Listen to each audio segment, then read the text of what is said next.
مروان بن حمار بنی امیہ کا آخری خلیفہ ہے۔ جس وقت صفاح نے لشکر لے کر چڑھائی کی تو مروان بھی اس سے کئی گنا بڑا لشکر لے کر اس کے مقابلے پر آیا۔ یہ لشکر پوری طرح مسلح تھا اور اس کے سپاہی تجربہ کار تھے۔ خود مروان کو بھی مکمل اطمینان تھا اور وہ خود بھی محاذ جنگ پر گیا۔ اس کے سپاہیوں کی تعداد 1 لاکھ سے زیادہ تھی۔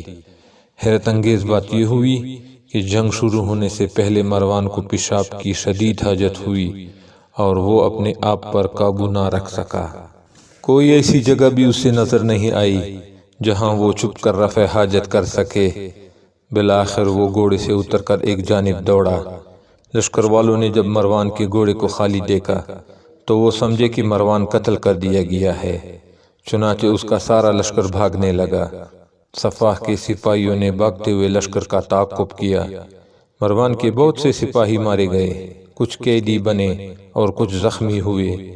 صفاح کے سپاہیوں نے مروان کو پکڑ کر اس کی زبان کاٹ کر پھینک دی اور ایک بلی نے اسے کھا لیا۔